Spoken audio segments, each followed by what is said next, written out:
On a freezing winter night, a black waitress noticed two little kids shivering outside her cafe. She took off her own warm coat and wrapped it around them. She didn't know those children belonged to the most feared Korean mafia boss. The January wind cut through downtown Los Angeles like a blade, turning the 3 a.m. streets into a frozen wasteland that had no business existing in Southern California. Nancy Wright pulled her coat tighter as she wiped down the last table at Rosie's all-night diner, her shift finally ending after 16 hours on her feet. Her ankles screamed. Her lower back felt like someone had taken a hammer to it. But the tips had been good tonight. 280 seran, enough to cover half her mother's medication this month. Through the diner's frost-covered windows, she could see the bus stop across the street, empty except for two small figures huddled together on the bench. Children? Nancy's hand froze mid-wipe. What the hell were kids doing out here at 3 a.m. in weather cold enough to see her breath inside the diner? "Nancy, you're cut!" Her manager Rico called from the kitchen. "Get out of here before I have to pay you overtime." Yeah, Nancy muttered, but her eyes stayed fixed on those two small shapes. They were pressed together like they were trying to become one person, sharing warmth. One of them, the smaller one, was shaking so hard Nancy could see it from across the street. She should mind her business. Should catch her bus, go home to her studio apartment, collapse into bed. She had another double shift starting in 9 hours.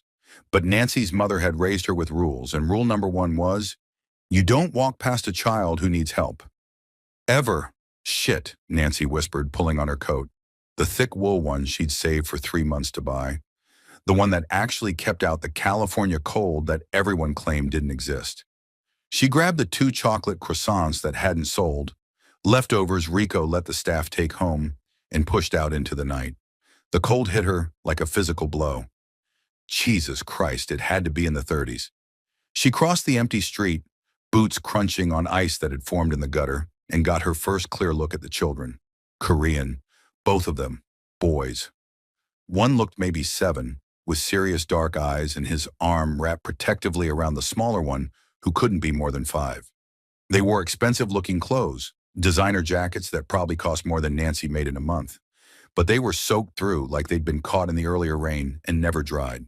The smaller boy's lips had a blue tinge that made Nancy's heart clench. "Hey, sweethearts," Nancy said softly, crouching down to their level. The older boy's arm tightened around his brother, his eyes going wary, protective. "It's okay. I'm not going to hurt you. I work right there." She pointed to the diner. "Are you lost? Where are your parents?" The older boy said something in Korean, his voice small and scared. The little one just buried his face in his brother's shoulder, shivering so hard his teeth chattered audibly. "Okay, baby.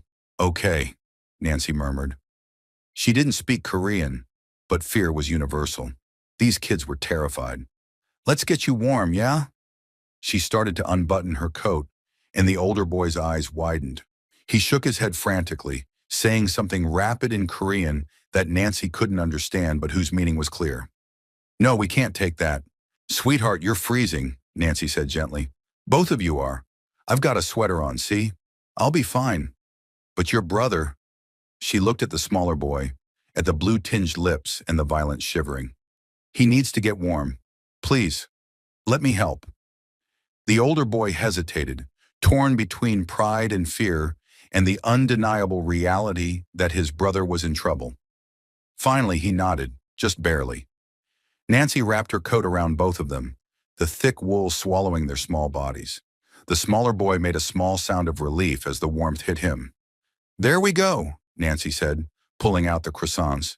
"You hungry?" The older boy took them with trembling hands, immediately breaking off pieces and feeding them to his brother first, making sure the little one ate before taking a bite himself. He watched Nancy with those serious, too old eyes. "What are your names?" "Lee," the older boy said carefully, his English heavily accented. "My brother is Kim. We are waiting for our father." "At 3 a.m.? Nancy tried to keep the judgment out of her voice. "How long have you been waiting, Lee?" He looked down. Since the sun went away. Since sunset. These babies had been out here for maybe 8 hours, in the freezing cold, soaking wet. Nancy felt rage building in her chest, at whatever parent could leave their children like this, at a world where this could happen, at her own helplessness in the face of it.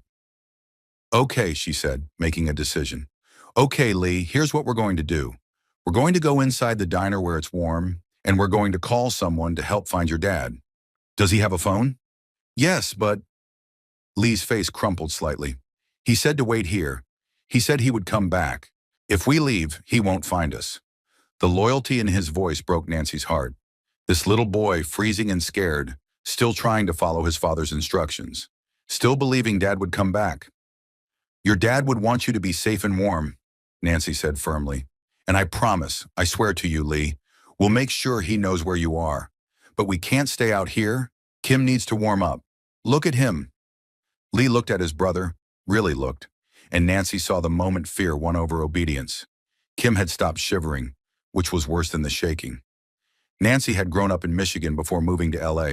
She knew that when you stopped shivering in the cold, you were in serious trouble. Okay, Lee whispered. Okay, we go. Nancy scooped up Kim. The little boy was light as a bird, worryingly so, and took Lee's hand.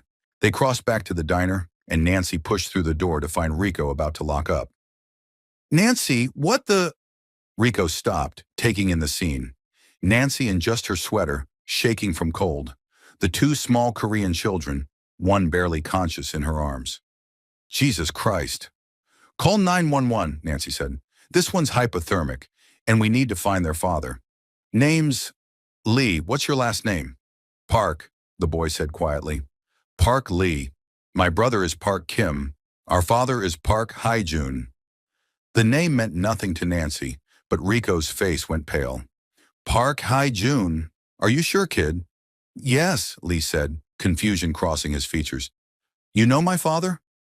Rico met Nancy's eyes over the children's heads, and something in his expression sent ice down her spine.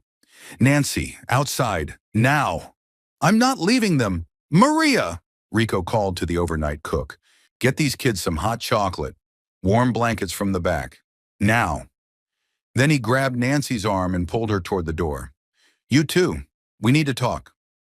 Outside, with the children safely inside and visible through the window, Rico turned to Nancy with an expression she'd never seen on his usually jovial face. Fear. Nancy, listen to me very carefully. Park Hae-jun is not just some deadbeat dad who forgot his kids. He runs the Baek Do-pa, the Korean Mafia in LA. He's one of the most dangerous men in the city. Nancy's world tilted. What? Those kids in there? They're not just lost. Something went wrong. Something big. Because Park Hae-jun doesn't forget his children. Everyone knows he's ruthless as hell in business, but his kids are his world. If they've been out here for 8 hours… Rico ran a hand through his hair. Something's very wrong. So we call the police, Nancy said. But Rico was already shaking his head. You call the cops on Park Hae-jun's kids, and when he finds out, and he will find out, he's going to want to know why. He's going to investigate. And Nancy, you're a black woman who just took his kids. Do you understand what I'm saying? I didn't take them. I helped them. You think he's going to see the difference? You think his people are going to care about your good intentions when they find out his sons were in your possession? Rico's voice was rising with panic. These organizations, they don't think like normal people. They see threats everywhere. You could end up… I'm not leaving 2 babies to freeze to death because I'm scared of their father. Nancy cut him off, her voice steel. Call 911. Get Kim checked out. And then we figure out how to contact Park Hae-jun and let him know his sons are safe. That's what's happening. End of discussion. Rico stared at her for a long moment, then sighed. You're either the bravest woman I know or the most foolish. Probably both, Nancy said, already heading back inside where Lee was trying to get his brother to drink hot chocolate with shaking hands. The ambulance arrived 12 minutes later. The paramedics, a tired-looking white woman and a young Latino man, immediately went to work on Kim, wrapping him in heated blankets and checking his vitals, while Lee hovered anxiously nearby. Moderate hypothermia, the woman said. He needs to go to the hospital. What about you, kiddo? She turned to Lee, who shook his head stubbornly. I stay with Kim. I take care of him. We'll both go with him, Nancy said, making another decision she probably shouldn't. She hesitated. What was she? A stranger who'd found them. I'm looking after them until we can reach their father. The paramedics exchanged glances but didn't argue. They'd seen worse situations in LA at 3 a.m. Within minutes, they were loaded into the ambulance. Nancy sitting beside Lee while Kim lay on the gurney, small and vulnerable under the medical equipment. "Miss Nancy?" Lee's hand found hers. "Kim will be okay?" "He's going to be fine, baby," Nancy said, squeezing his fingers gently. "They're going to warm him up and make sure he's healthy. You did good, Lee. You kept him safe until help came." "I tried," Lee whispered, and Nancy saw tears tracking down his cheeks for the first time. "I tried to keep him warm, but my jacket was wet and he kept shaking, and I didn't know what to do." "You did everything right," Nancy said firmly, pulling the little boy against her side. "You stayed with him. You didn't leave him alone. That's what mattered. Your dad is going to be so proud of you." "My dad!" Lee's voice broke. "Something bad happened. There were men, and they were angry, and my dad told us to run. He said, wait at the bus stop. He would come get us. But he didn't come, Miss Nancy. What if he can't come?" Nancy's blood ran cold. Men. Angry. Her mind raced through possibilities. None of them good. "Did these men hurt your dad?" "I don't know. We ran like he said. But there was shouting and—" Lee closed his eyes. "Sounds like fireworks. Pop, pop, pop." Kim was scared. "I told him it was just fireworks, but they both knew it wasn't fireworks. Gunshots." Park Hae-jun had been in some kind of confrontation, had told his kids to run, and they'd been waiting for 8 hours in the freezing cold for a father who might be dead. "Okay," Nancy said, keeping her voice calm even as her mind screamed. "Okay, Lee, here's what we're going to do. When we get to the hospital, I'm going to make some calls, find out where your dad is, get you back to him. I promise." "You promise?" Lee's eyes were huge, desperate for reassurance. "I promise. I'm not going to leave you alone. Either of you." Nancy had no idea how she'd keep that promise, but she'd figure it out. She always did. St. Vincent's emergency room at 4 a.m. was a special kind of hell. Fluorescent lights buzzed overhead. The smell of disinfectant mixed with bodily fluids hung heavy in the air. A drunk man shouted obscenities at the nurse's station, while a young mother tried to quiet a crying baby. Nancy sat with Lee in the waiting area while doctors examined Kim in the back. The boy hadn't left her side, his small hand gripping hers like a lifeline. She'd wrapped him in her coat again, the one she'd gotten back from Kim when the paramedics had their heated blankets, and he was finally starting to look less like a drowned rat. "Miss Nancy," Lee said quietly, "why did you help us? You don't know us." The question was so simple, but the weight behind it, the confusion of a child who'd been left alone in the cold, made Nancy's throat tight. "Because you needed help, sweetheart. That's enough reason. But your coat, it's cold outside. You need it." "I've got other coats," Nancy lied. She didn't. This was her only winter coat, the one she saved for months to buy. But Lee didn't need to know that. "Besides, you and your brother needed it more than me. My father says—" Lee paused, choosing his words carefully. "My father says not many people help without wanting something back. That the world is transactional," Nancy supplied. "Yes, that word. He says everyone wants something." "Your father might be right about a lot of the world," Nancy said carefully, not wanting to contradict, but also wanting this little boy to know different was possible. "But not everyone. Some people help because it's the right thing to do, because they were raised to look out for others, because they remember what it's like to need help and not get it." Lee looked up at her with those two old eyes. "You needed help once, and no one came." Nancy thought about her father leaving when she was 8, about being evicted from 3 apartments before she was 12, about watching her mother work herself sick trying to keep them fed, about the time she'd gotten jumped walking home from school, and a dozen people had walked past without stopping. "Yeah, baby," she said softly. "I've needed help, so when I see someone else who needs it, I remember how that feels, and I help if I can. You're a good person, Miss Nancy." "I'm just a person, Lee, trying to do right when I can." A commotion at the emergency room entrance made them both look up.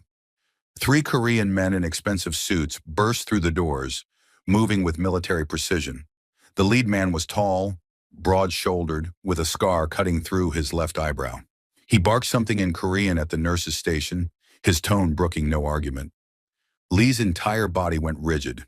"Uncle Jay," he breathed, and Nancy didn't know if it was relief or fear in his voice. The scarred man's head snapped toward them. His eyes, cold, calculating, locked onto Lee, then moved to Nancy. She saw the assessment happen in real time. Black woman, late 20s, cheap clothes, sitting with Park Hae-jun's son. The suspicion that crossed his face made her blood run cold. He crossed the waiting room in long strides, the other two men flanking him like bodyguards. Lee jumped up and Nancy rose with him, keeping herself between the boy and these men until she knew what was happening. "Lee," the scarred man said in accented English, dropping to one knee. "Are you hurt? Where is Kim?" "Kim is with the doctors. He was very cold. But Miss Nancy helped us. She gave us her coat and brought us here." Lee's voice was stronger now, less scared. "She saved us, Uncle Jay." Uncle Jay's eyes moved to Nancy, and the suspicion was still there, but joined now by something else. Confusion, maybe. "You are Miss Nancy?" "Nancy Wright," she said, keeping her voice steady despite her racing heart. "I found Lee and Kim at the bus stop across from where I work. They were freezing. I brought them here to get warm and medical attention." "The bus stop." Something flickered across Uncle Jay's face. "They were where they were supposed to be. Hae-jun told them to wait there." He stood, his full height intimidating. "Why did you move them?" "Because Kim was hypothermic," Nancy said, not backing down. "He'd stopped shivering. His lips were blue. Another hour out there, and you would have been identifying his body instead of picking him up from the hospital." The bluntness made Uncle Jay blink. One of the other men said something sharp in Korean, but Uncle Jay held up a hand, silencing him. "You are very bold, Miss Wright, speaking to me this way." "I don't know who you are," Nancy lied smoothly. "I just know that two little boys needed help, and I gave it. If that's a problem for you, that's your issue, not mine." "Uncle Jay," Lee interjected, tugging on the man's suit jacket. "Please, Miss Nancy is nice. She took care of us. Don't be mean to her." Something in Uncle Jay's expression softened, just slightly. He looked down at Lee, then back at Nancy. "Hae-jun will want to speak with you, to thank you for protecting his sons." "Is he?" Nancy hesitated, then decided Lee had a right to know. "Is their father alive?" Lee said there was trouble, that he heard gunshots. Uncle Jay's jaw tightened. "He is alive. Injured, but alive. There was an ambush. He got the boys out, but..." He glanced at Lee, clearly not wanting to say more in front of the child. "He will recover." "Thank God," Nancy breathed, and Lee's whole body sagged with relief. A doctor emerged from the back, a young South Asian woman with tired eyes. "Family of Park Kim?" "I am his uncle," Uncle Jay said immediately. "How is he?" "He's going to be fine. We've got his core temperature back up. No frostbite, thank God. Whoever got him inside when they did saved him from serious complications." The doctor's eyes found Nancy. "That was you?" "Yes, ma'am." "Good work. Another hour and we'd be having a different conversation. He can go home, but he needs to stay warm and hydrated. I want to see him back here in 3 days for a follow-up." She handed Uncle Jay a packet of discharge papers. "Can I see him?" Lee asked, looking between the doctor and Uncle Jay. "Of course, sweetheart," the doctor said. "Come on back. He's been asking for you." Lee started to follow, then stopped. He turned back to Nancy and, before she could react, threw his arms around her waist. "Thank you, Miss Nancy, for everything." Nancy's eyes burned as she hugged him back. "You're welcome, baby. You take care of your brother, okay?" "I will." Lee pulled back, grabbed her hand, and looked up at Uncle Jay. "Miss Nancy has to come too. Kim will want to thank her." Uncle Jay looked like he wanted to argue, but Lee's expression was stubborn. "Very well, Miss Wright, if you would accompany us." They moved through the emergency room corridors, the two other men staying close. Nancy felt hyper-aware of everything. The weight of their attention, the way other people moved out of their path, the quiet menace these men carried like cologne. Kim was in a small room, propped up in a hospital bed that made him look even tinier. His color was better, no more blue tinge to his lips, but he looked exhausted. When he saw Lee, his face lit up. "Hyung!" He reached out, and Lee rushed forward, climbing carefully onto the bed to hug his brother. They spoke rapidly in Korean, Kim's voice still weak but animated. Then Kim looked past Lee and saw Nancy. His eyes widened, and he said something in Korean, pointing at her. Lee nodded, speaking in their language, and Kim's face transformed with joy. He says you're the nice lady with the warm coat, Uncle Jay translated, something softer in his voice. He says you're beautiful like a princess, and you saved him when he was scared. Nancy's throat went tight. Tell him he's very brave, and I'm glad he's feeling better. Uncle Jay translated, and Kim beamed. Then the little boy looked at her coat, the one still wrapped around Lee, and his expression fell. He said something that sounded distressed. He's worried you're cold without your coat, Uncle Jay said. He wants to give it back, but Lee won't let him take it off. Lee needs it more right now, Nancy said gently. But tell him thank you for thinking of me. That's very sweet. More translation. Kim looked thoughtful, then said something else. Uncle Jay's eyebrows rose. What did he say? Nancy asked. He said... Uncle Jay paused, something almost like amusement crossing his face. He said when his father comes, he will buy you 10 coats, 100 coats, all the coats in the world, because you gave yours to strangers, and that makes you a hero. Nancy laughed, the sound startling in the sterile hospital room. Tell him 1 coat is plenty, and I don't need payment. I'm just happy he's safe. But as Uncle Jay translated, Nancy saw something shift in his expression. Respect, maybe, or reassessment, like he was realizing she wasn't what he'd first assumed. Miss Wright, he said after a moment, I apologize for my suspicion earlier. In our world, kindness is rare. Usually when someone helps, they want something in return. But I see now that you are simply a good person who helped children in need. I appreciate that, Nancy said, and I understand being protective. Those boys are lucky to have people who care about them so much. They are Haejun's entire world, Uncle Jay said quietly. Their mother died 3 years ago. Cancer. Since then, he has lived only for them. Worked to build something better, to give them a future away from... He stopped, remembering he was talking to a stranger. Away from the life he's in, Nancy finished for him. I get it. Look, I don't know what happened tonight, and honestly, I don't need to know. I just wanted to make sure Lee and Kim were safe. That's it. They can have my coat back when Lee's ready, and I'll be on my way. No, Uncle Jay said firmly. Haejun will want to thank you himself, and he will want to replace your coat at minimum. Please, Miss Wright, allow us this courtesy. You have done our family a great service. Nancy wanted to argue, wanted to just disappear back into her ordinary life. But Lee and Kim were both looking at her with such hope, such trust, that she couldn't say no. Okay, she said finally, but I need to call my job. I'm supposed to be back in 5 hours.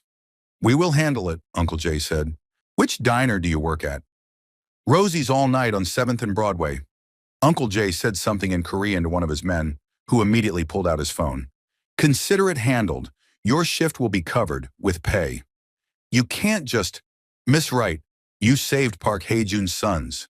There is very little we cannot do for you now. The words weren't a boast, just a statement of fact. Please, sit, rest.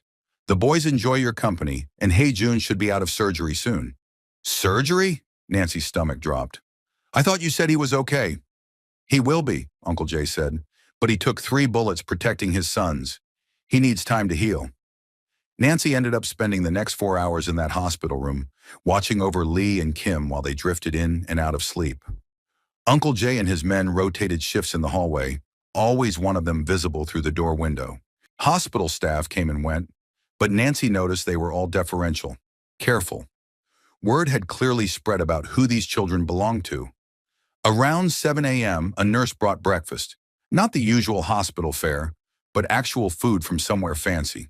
Fruit, pastries, coffee that didn't taste like battery acid. Compliments of the Park family, she said, not quite meeting Nancy's eyes. Nancy was picking at a croissant when her phone buzzed. Her mother. Baby girl, where are you? You didn't come home last night. I'm fine, Mama. Just something came up at work. I'm helping out with a situation. What kind of situation? Nancy Gabriel Wright, you better not be in trouble. I'm not in trouble. I helped some kids who were in a bad spot, and now I'm making sure they're okay. That's all. You and your soft heart, her mother sighed, always picking up strays. You remember what I told you about. Taking care of others, but not forgetting to take care of myself. I know, Mama. I'm fine, I promise. They talked for a few more minutes, Nancy carefully editing out details about Korean mafia bosses and hypothermia, and the fact that she was sitting in a hospital room guarded by men who probably had guns under their suit jackets. When she hung up, Kim was awake, watching her with those big dark eyes. Your mama? He asked in careful English. Yeah, baby, my mama. She was checking on me. She loves you, Kim said matter-of-factly, like my papa loves us. That's right, Nancy said softly. Mamas and papas love their babies. Our mama's in heaven, Kim said. No sadness in his voice, just stating a fact. But Papa says she watches us from there, and she would like you, Miss Nancy, because you're kind. I wish I could have met her, Nancy said, her heart aching for these little boys who'd lost so much. Me too, Kim said. Then with the easy transition of a 5-year-old, can we watch cartoons? Nancy turned on the TV, finding a kids' channel.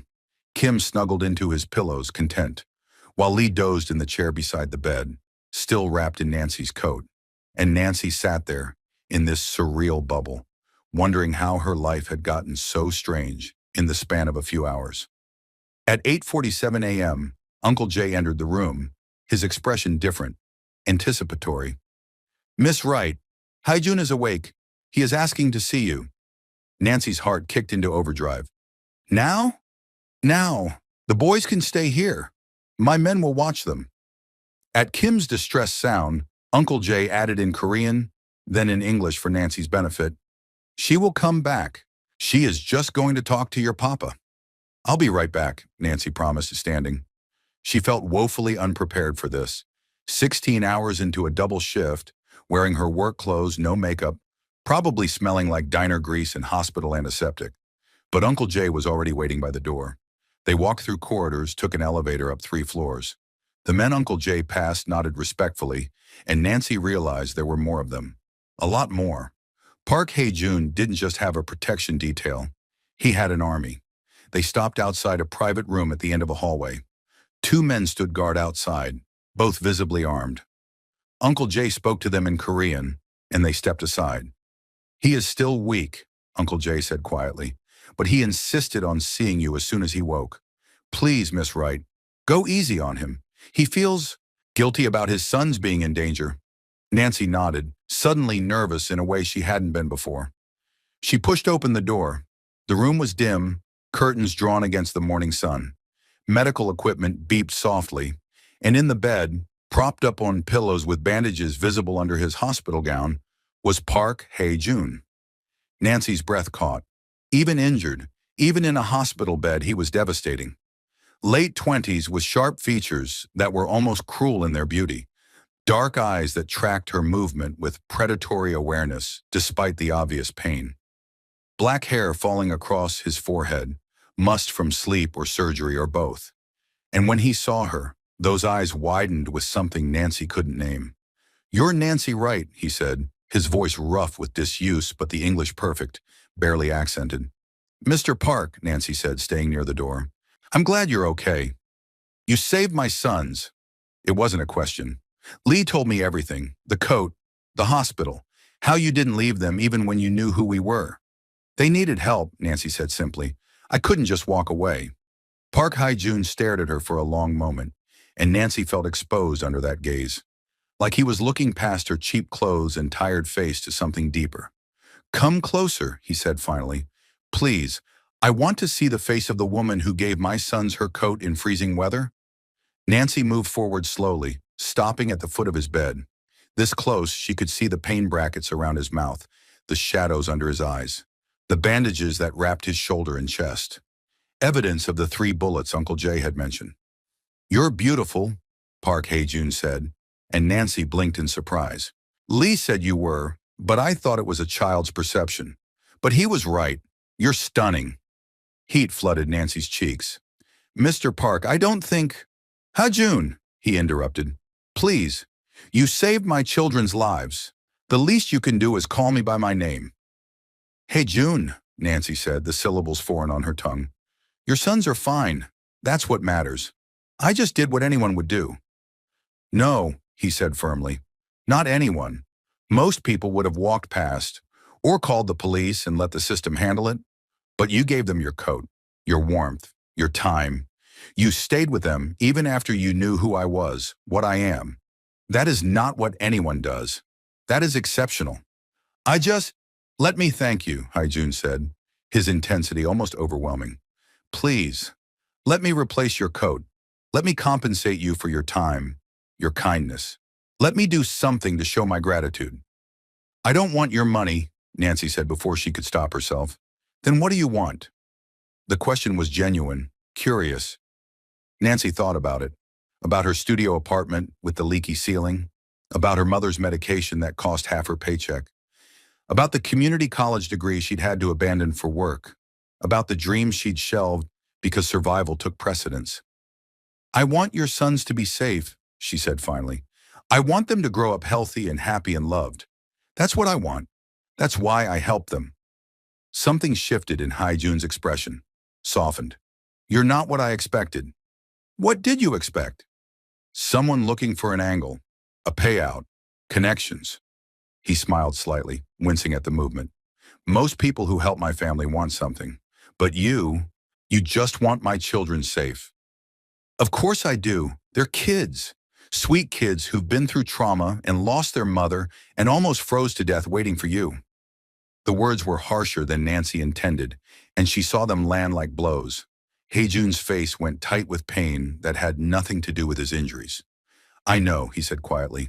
I know what I did to them. Telling them to run, to wait, not being able to get to them for hours while I dealt with the aftermath of the ambush.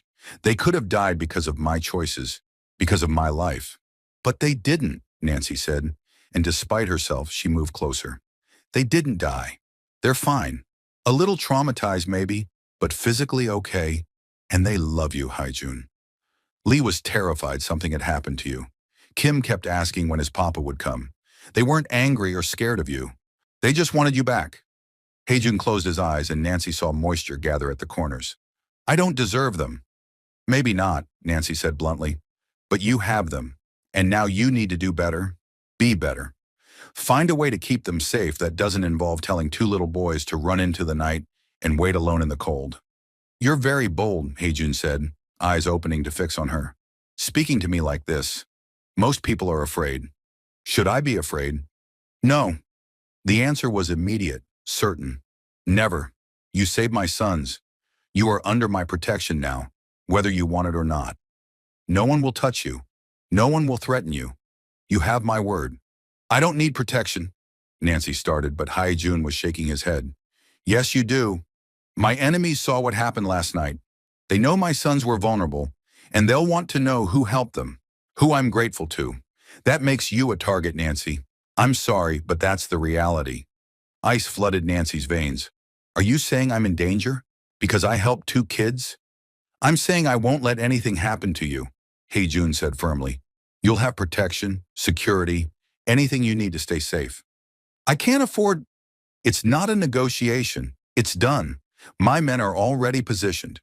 At Nancy's alarmed expression, he added, discreetly, you won't even notice them, but they'll be there. Please, Nancy, let me do this. Let me protect the woman who protected my children. Nancy wanted to argue, wanted to say no, but she'd grown up in LA. She knew how these things worked. If Park Hae-jun said she was a target, she probably was. And as much as she hated the idea of needing protection, she hated the idea of ending up dead even more. Okay, she said finally, but nothing invasive. I have a life, a job. I can't have bodyguards following me around the diner. They'll be subtle, Hae-jun promised, then changing the subject. Tell me about yourself. Who is Nancy Wright when she's not saving children? Nobody special, Nancy said. I work at a diner. I take care of my mom. I exist. I don't believe that. Nobody who does what you did is nobody special. He shifted in the bed, wincing. Family. Just me and my mom. My dad left when I was 8. It's been us against the world since then. Your mother raised you well. She did her best, worked 3 jobs to keep us fed and housed. Taught me to look out for people who need help, to never walk past someone in trouble. Nancy smiled slightly. That's why I couldn't leave Lee and Kim. My mama would have killed me if I had. I would like to meet her, Hae-jun said, to thank her for raising a daughter who saved my sons. Mr. Park, but June, you don't need to. I want to, he interrupted. Nancy, you need to understand something. In my world, loyalty is everything. Family is everything. You protected my family when I couldn't. That creates a bond, a debt that can't be paid with money or gifts. It requires relationship, understanding, trust. I don't understand. I'm saying that I want you in our lives, not as an obligation, not as someone I owe, but as someone important. Someone the boys clearly trust and care about. Someone He paused, something flickering across his face. Someone I want to know better. Nancy's heart kicked into overdrive. You don't even know me. I know you gave freezing children your only coat. I know you stayed with them when you could have walked away. I know you're brave enough to lecture me about my parenting while I'm lying in a hospital bed with 3 bullet wounds. That's enough to know I want more. This is crazy, Nancy whispered. My life is crazy, Hae-jun said, but it's my life, and I'm inviting you into it. If you want. No pressure, no obligations, just possibility. Before Nancy could respond, the door burst open. Lee and Kim rushed in, Uncle Jay right behind them looking apologetic. I told them to wait, but they insisted. Papa! Kim launched himself at the bed, and Hae-jun caught him despite the obvious pain it caused. Lee was more careful, climbing up to sit beside his father. My boys, Hae-jun murmured in Korean, pulling them close. Nancy saw tears on his face now, unashamed. My brave, strong boys. I'm so sorry. So sorry I left you alone. Miss Nancy found us, Kim said in English, clearly wanting her to understand. She gave us her coat and food and made us warm. Papa, she's a hero like in my movies. She is, Hae-jun agreed, his eyes finding Nancy over his sons' heads. A true hero. Nancy felt tears prick her own eyes at the scene. This dangerous man holding his children like they were the most precious things in the world. These little boys who'd been through so much, still full of love and trust. I should go, Nancy said quietly. Let you have time with your sons. No, both boys protested simultaneously. Kim reached out and Nancy found herself pulled into the strange family tableau, sitting on the edge of the hospital bed with Lee's hand in hers. Stay, Hae-jun said softly. Please, just a little longer. The boys want you here. And he paused, vulnerability crossing his features. So do I. So Nancy stayed. She sat on that hospital bed and listened to Lee and Kim tell their father about the bus stop and the cold and the nice lady who'd helped them. She watched Hae-jun's face cycle through emotions. Guilt, relief, gratitude, and something else she couldn't name when he looked at her. And somewhere in that sterile hospital room, with 2 little boys and their criminal father and guards outside the door, Nancy felt something shift in her world. Felt the careful walls she'd built around her heart start to crack. This was dangerous. These people were dangerous. But when Kim fell asleep against her side, and Lee held her hand while talking to his father, when Hae-jun smiled at her over his sons' heads with something warm and wondering in his eyes, Nancy couldn't bring herself to care about danger. For the first time in longer than she could remember, she felt like she belonged somewhere, with someone. And that feeling, terrifying as it was, felt like coming home. 2 weeks passed. Nancy went back to her life, or tried to, but everything had changed. True to his word, Hae-jun had assigned discreet security. She never saw them, but she felt their presence. The drunk who used to harass her on her walk home suddenly disappeared. The group of men who'd catcalled her every night at the bus stop stopped showing up. Her neighborhood, rough on the best days, felt somehow safer. The coat appeared 3 days after the hospital. Not 1 coat, 10, delivered to her apartment by a polite young Korean man who bowed and disappeared before she could protest. Wool, cashmere, down-filled parkas, every coat beautiful and expensive and completely inappropriate for LA's mild winters, except for maybe 2 weeks a year. The note was handwritten in elegant script. You gave us your only coat. Please accept these with our gratitude. The boys insist you have options. HJ. Then the flowers started. Every 3 days, a new arrangement at the diner. Nothing ostentatious, nothing that screamed mob money, just beautiful, thoughtful bouquets with notes in that same elegant handwriting. The boys ask about you daily. They miss their hero. Kim drew you a picture. Lee insists I'm not doing enough to thank you. They're right. I'm healing slowly. The doctors say I can leave the hospital next week. The boys have planned a celebration. They hope you'll attend. Nancy tried to keep her distance, tried to treat this like what it should be, a good deed done, gratitude expressed, everyone moving on with their lives. But her treacherous heart had other ideas. She thought about Hae-jun constantly, about the way he'd looked at her in that hospital room, about his voice saying, I want to know you better, about the vulnerability in his eyes when he'd held his sons and cried. Her co-workers noticed the changes, the flowers, the way certain rough customers suddenly stopped coming in, the expensive car that sometimes idled across the street during her shifts. Nancy's got a sugar daddy, one of the other waitresses, Jennifer, sing-song one night. I do not, Nancy shot back, but her cheeks burned. Then what do you call sending flowers and paying for private security? Rico asked, leaning against the counter. Because that's what's happening, isn't it? Park Hae-jun is courting you. He's grateful I helped his kids, that's all. Honey, Rico said gently, I've lived in this neighborhood my whole life. I know how these men operate. Gratitude is a fruit basket and a thank you card. What he's doing? That's interest, real interest. And you need to decide how you feel about that. Nancy didn't know how she felt. Terrified, intrigued, drawn to Hae-jun in a way that made no logical sense.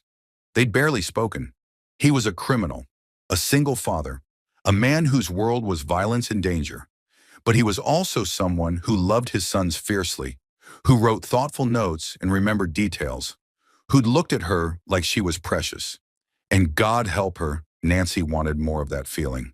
The decision was made for her on a rainy Tuesday night. Nancy was closing up the diner when the door chimed. She looked up, ready to say they were closed, and the words died in her throat. Park Hae-jun stood in the doorway, rain dripping from an expensive black coat. He looked better than he had in the hospital, color back in his face, moving without the careful stiffness of injury. But his eyes held the same intensity, the same heat that had made her heart race 2 weeks ago. Nancy, he said, and just her name and his voice made her shiver. I hope I'm not intruding. We're closed, she managed, hating how breathless she sounded. I know. I waited until you were done with your shift.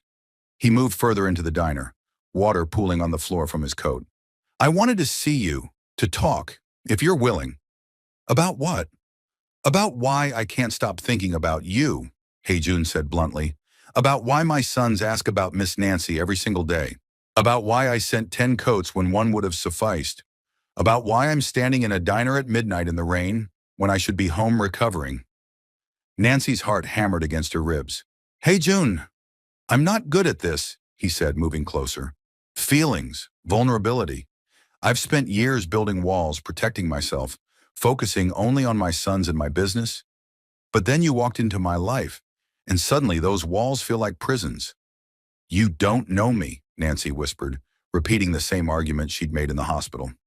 Then let me know you, Hae-jun said, stopping in front of her, close enough that she could see water droplets clinging to his eyelashes.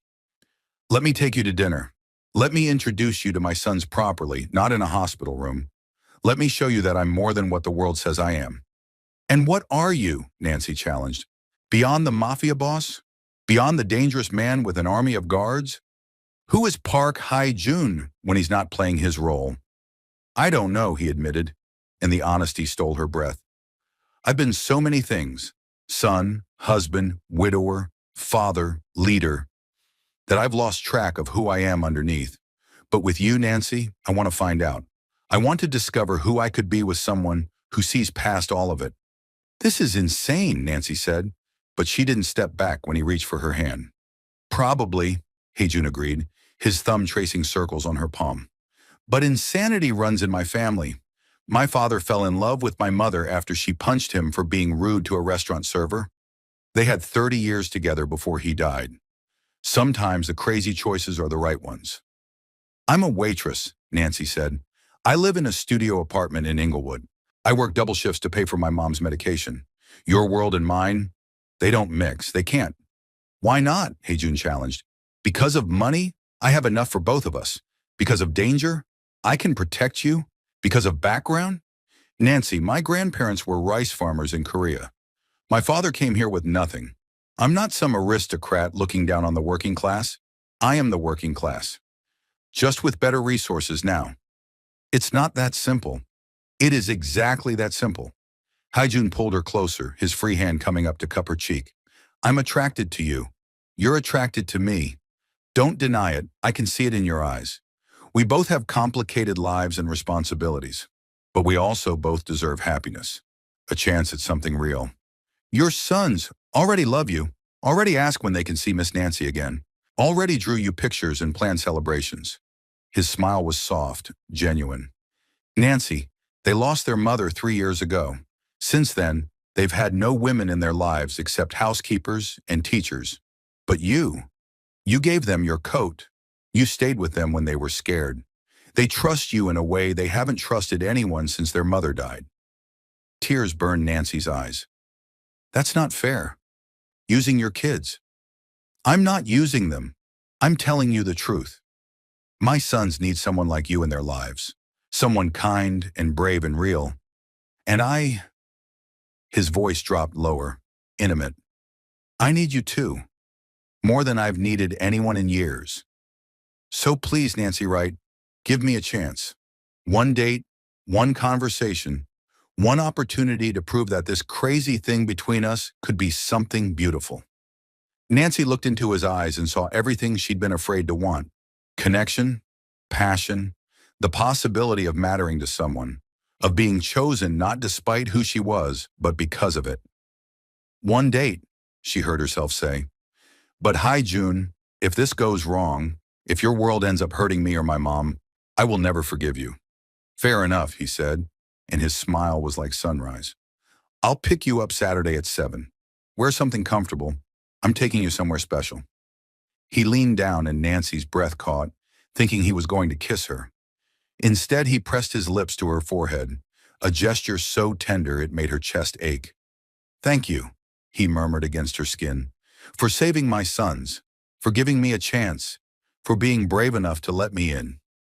Then he was gone, disappearing into the rain, leaving Nancy alone in the empty diner with her racing heart and trembling hands and the certainty that her life would never be the same. Saturday came too fast and not fast enough.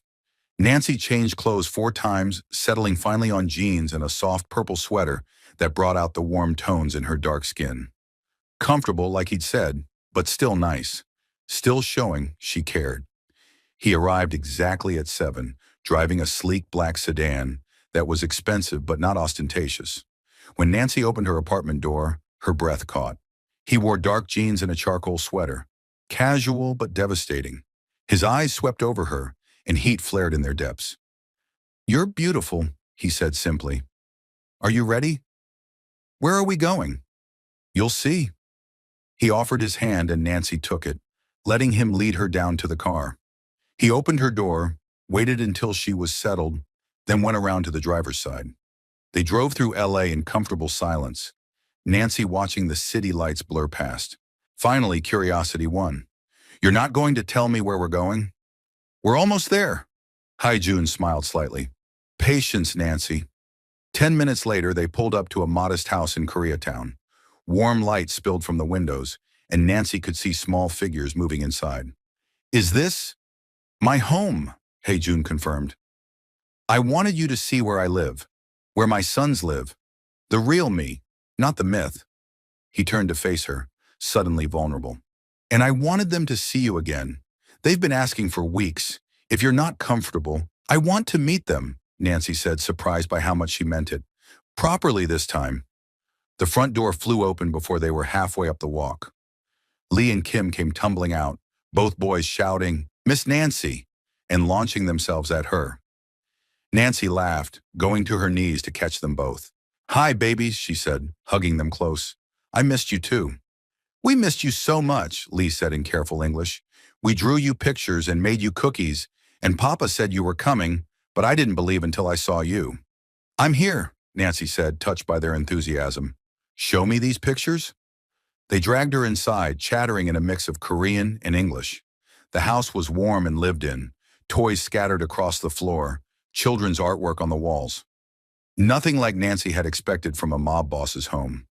This was a family space, filled with love and life.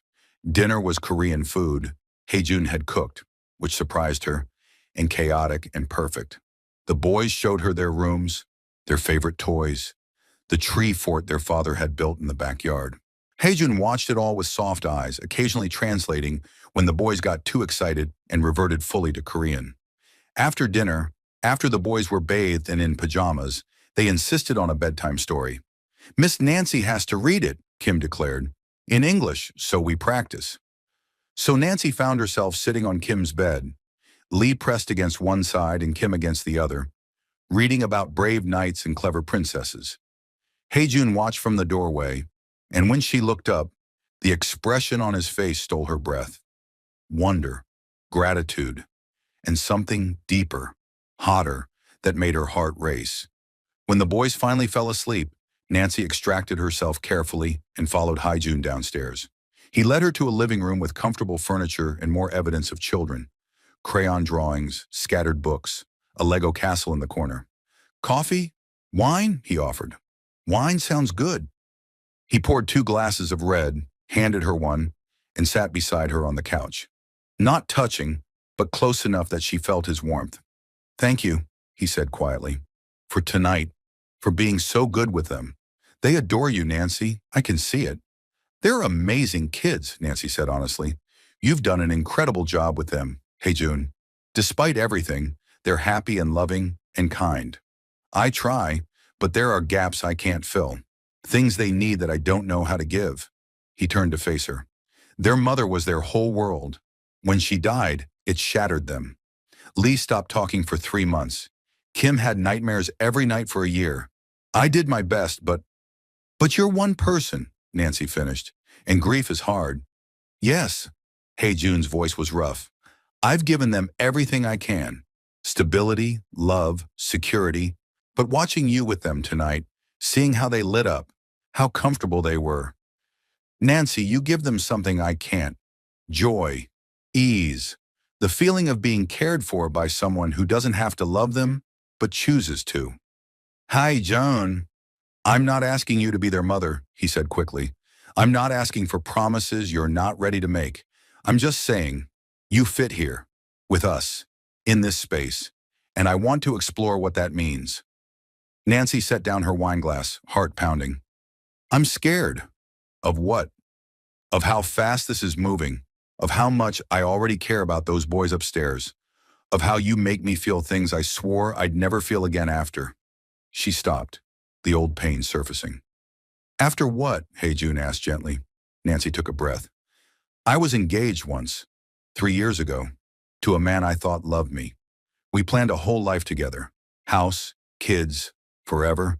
And then 2 weeks before the wedding, I came home to find him in our bed with someone else. A white woman. Blonde, skinny, everything I wasn't. Nancy. He said he'd been trying to love me, trying to see past my skin, my body, my cultural differences. But he couldn't. He wanted someone who'd fit better into his world. Someone his family would accept. Someone normal.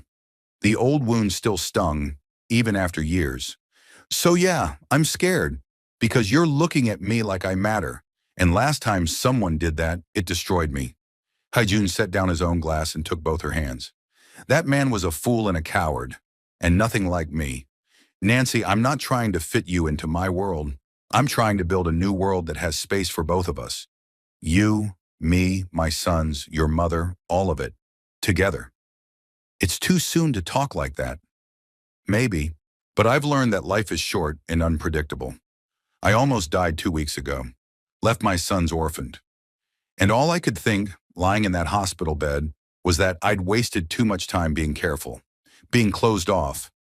I don't want to waste more time, Nancy. I want to be honest about what I feel. And what do you feel? Nancy whispered. Like I've been waiting for you my whole life, without knowing it. Haejun's hands tightened on hers.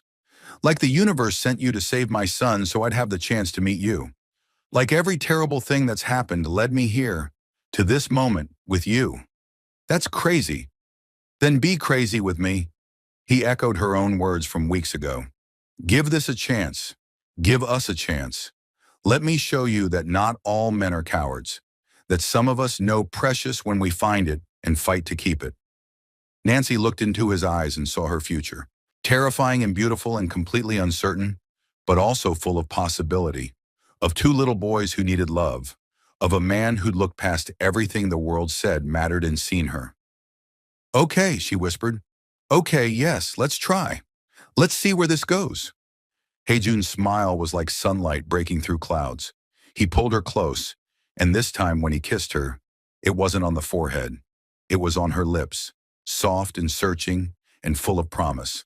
And Nancy kissed him back, giving herself permission to hope, to believe, to let herself fall for this impossible man with his tragic past and dangerous present, and the two little boys sleeping upstairs who'd already stolen her heart. Outside, rain began to fall, but inside Haijun's home, wrapped in his arms with the memory of Lee and Kim's laughter still echoing, Nancy felt warm for the first time in years. The black waitress who'd given her coat to freezing children had found something she hadn't even known she was looking for. A family. Broken and complicated and absolutely perfect. And for the first time since her ex-fiancé had shattered her faith in love, Nancy let herself believe in happily ever after. Not the fairy tale kind, but the real kind, built on sacrifice and trust, in choosing each other every single day. The kind worth every risk.